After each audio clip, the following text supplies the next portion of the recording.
Hi, welcome back to my channel. Today we're going to be talking about how to get excited about life. I have this mic on my shirt, if you're wondering what that is, because my sound quality in my videos have not been that great. So I'm like, let me try a mic and see if that's a little bit better so you can hear me a little bit clearer. Let's jump right in. How to get excited about life. I have some notes down here, so I'll be looking down. So the first thing that I have is think of one major goal to focus on and create a plan. Create your way to stay focused. Okay? Sometimes when we're not excited about life, it's because we're not busy with anything, or we've kind of given up on goals, or we don't have a plan, we don't have a strategy. We're just waking up day by day, taking things as they come. And I notice when I'm the most depressed or the most down, I'm not specific about what I'm doing in that season. I might have just like an overall broad goal, but I don't have an actual like dedicated action plan to how I'm going to execute. You know, sometimes we'll take, for example, you want to quit your job. We can say every day that we go to work, oh, I don't want to be here, I want to quit, but we don't really ever develop a plan. We'll talk ourselves out of that goal. We'll say, oh, well, I can't afford it, I have bills, there's really nothing I can do, or maybe I'm not good enough, I'm not smart enough, I'm not worthy enough to get, what I'm really asking for. So we'll talk ourselves out of what it is that we want to do instead of actually really sitting down and thinking about what we want to do and writing an action plan, asking God to lead us and to give us wisdom on how to grow and get out of the situation that we're in. So I have here to kind of get you started, use AI to create a vision statement. This is not necessary, but I feel like when you have a vision statement, what's the purpose? What's your vision behind why you want to do what you want to do? It'll help you stay motivated if you can see that in front of you, if you can print it out, hang it up somewhere and see it in front of you to know why you're doing what you're doing. You have to have a why for why you want to do what you want to do, or it's not going to last. If you just want to do stuff because you see it's trending or you see other people doing it, when things start to get difficult and rocky, you're not going to stick it out. You're not going to follow through. And then you're going to be discouraged and you're going to tell yourself, man, everything that I start, I can't finish or I can't do it. And it's because it's probably not what you're actually passionate about.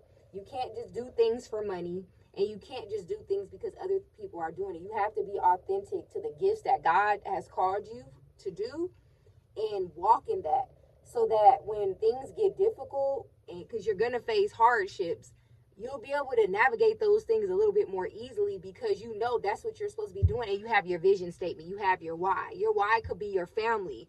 Your why could be leaving a legacy, being able to provide for your family, to be a blessing to others, to help organizations that you're passionate about.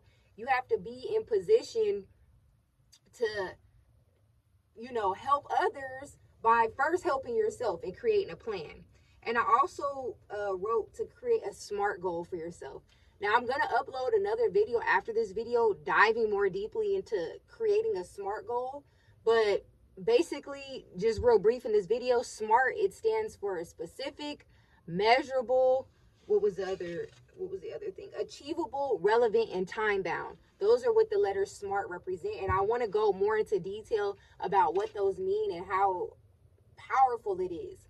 Because just writing a goal such as, I want to quit my job in a month, is not enough. When you use the SMART goal method, it's a method that's gonna hold you accountable and show you if you're serious about your goal or not. So stay tuned for my next video that I'm gonna drop right after this video to go more into detail about how to do that.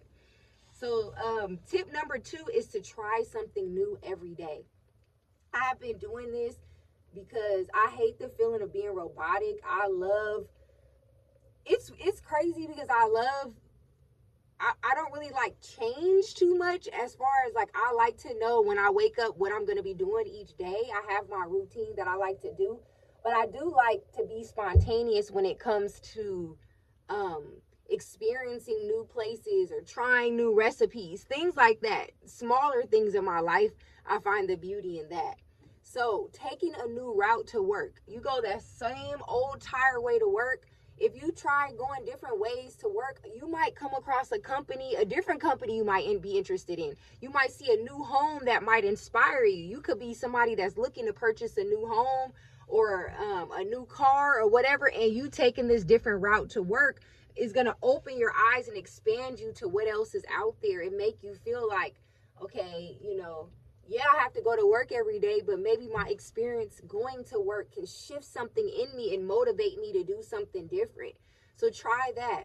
Try a new recipe. I love cooking, and when I try a new recipe that might challenge me, you want to try something that might that's out of the box, or maybe from a different culture, so that when you complete it and it comes out, I love when I try something new and it comes out tasting bomb. I just feel so good about myself. I feel so fulfilled.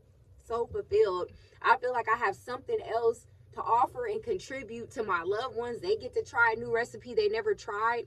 Everything that you're doing here to better your life is also going to benefit the people around you. It's also going to bring more excitement to other people's lives around you, especially if you feel like you're that person in your family that is breaking generational curses, bad habits, old patterns. You're trying to create a new environment for your family and to bless others and to expose them to a life that they never maybe got to live.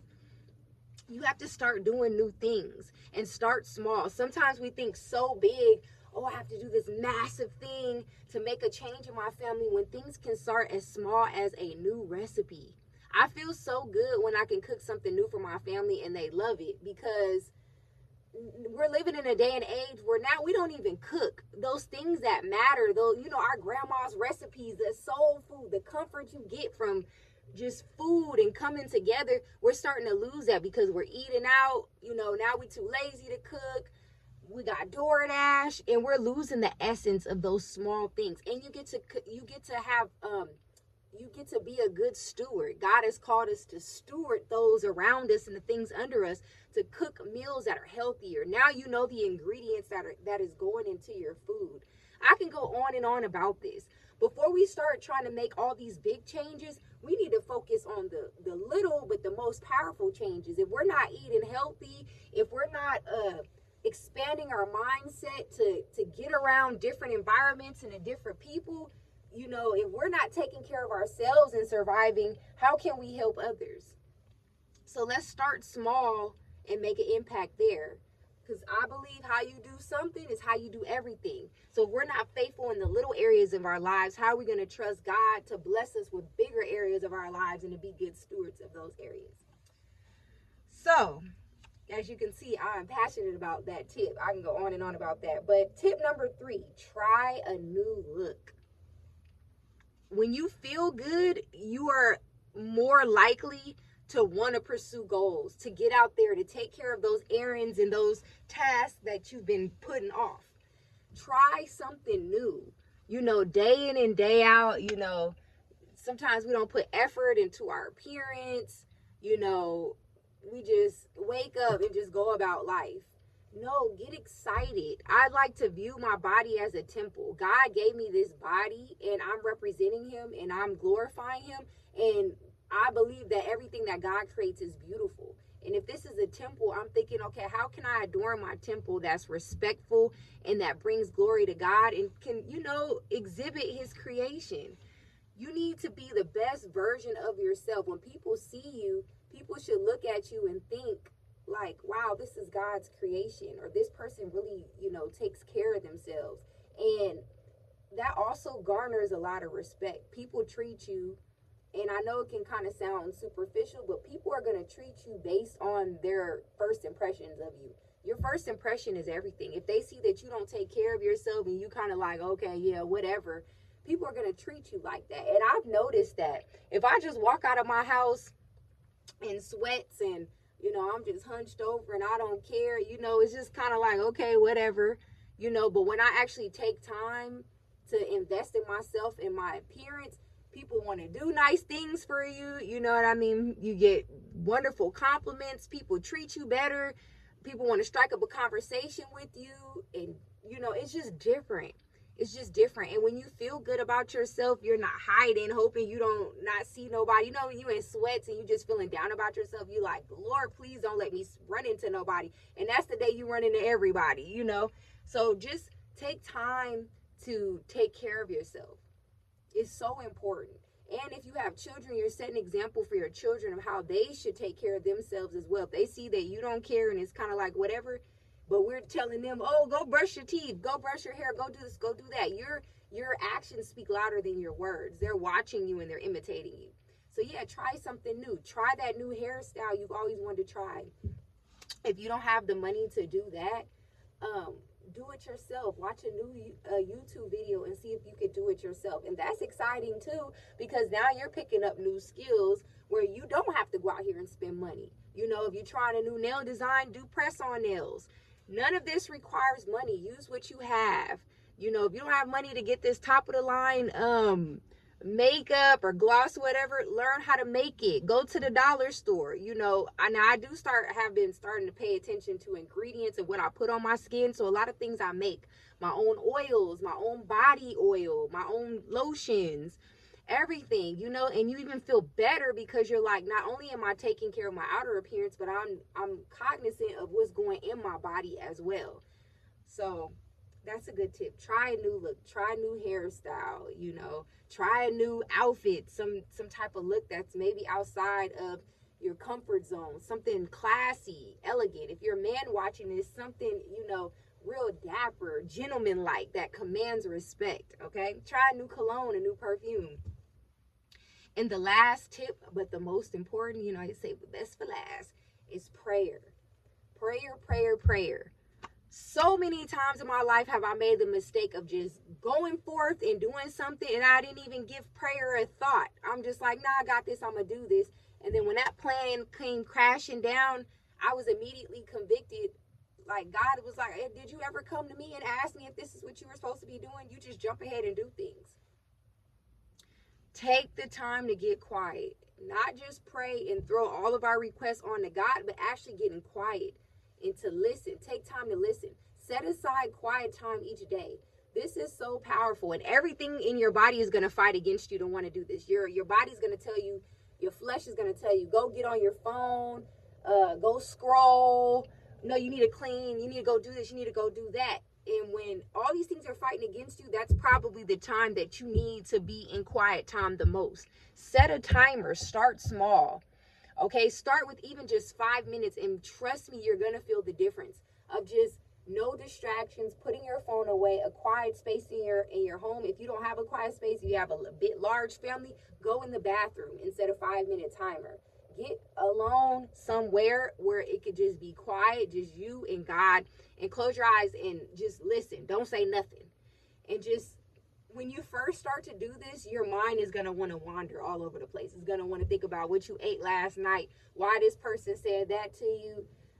You forgot to check this email. Oh my gosh, I need to do this. So don't get discouraged. Make it a habit of every day. Start small. Start with 5 minutes. Then the next day or the next couple days, go to 6 minutes. The next couple days, 7 minutes. You'll notice it'll start to get easier to sit through it, and you'll be able to start like redirecting your mind back to what you're in your quiet time for. And practice just listening and journaling. We hear journaling all the time, but do we actually pick up our pen and paper and do it? There's a reason people keep saying it. There's a reason cliches are cliches, because it works. And you'll start to see God speaking through you and things playing out in your life. And when you go back and you read these journal entries, or you think about the ideas that came to you in your quiet time, everything starts to connect and make sense. The things that you have been struggling to get an answer for, you begin to get clarity, because you have to do something different to get answers. If what you've been doing has not been working for you, you're doing something wrong. Okay? Or not necessarily something wrong. You might just be in another space in your life where you need to do something different. Sometimes what one thing works in one season doesn't work in another. So get quiet. Get quiet. And this has so many health benefits. It's kind of like, it's basically like meditation, but you want to be meditating on the things of God. You want to be meditating on his word. You want to be meditating on his promises and sitting there and waiting to receive what he has to say to you. And it has so many health benefits. It decreases heart rate. It decreases anxiety, depression. Okay, so while you're waiting for your answers and trying to figure out what you need in life, it's also calming you down. It's so many benefits. And I just finished a class on stress coping where we had to do these activities weekly as well. And I'm telling you, you can feel it. You can feel the tension in your jaws begin to release. When we would do these activities, we'd have to write how we felt before we started the activity and how we felt afterwards. And I'm telling you, you will literally feel your body start to release things that you've been holding on to all week. Okay, so go ahead and do that. Go ahead and implement prayer and watch. Once you do these tips, you will get excited about life. It's so invigorating. And not to say that you're not going to have down times, but these things are going to propel you into action, and they're going to keep you going when you're having those down days, or when you're starting to doubt the promises that God has over your life, or why am I here? Why am I living? This is going to get rid of a lot of that, and it's going to help you get busy. And it also is going to help you keep your eyes on Jesus Christ. It's going to also help you stop focusing on what didn't happen in the past and making you feel like you're behind in life and making you compare, because you're going to be so busy that you don't have time to be focused and worried about those things. Okay, so I hope that this video was helpful, that you got something from it, and that you take action today. And I'll see you guys in my next video. I'm going to upload the next video right now, diving a little bit more deeper into what SMART goals is and how to get you started today. All right, see you in my next video. Bye.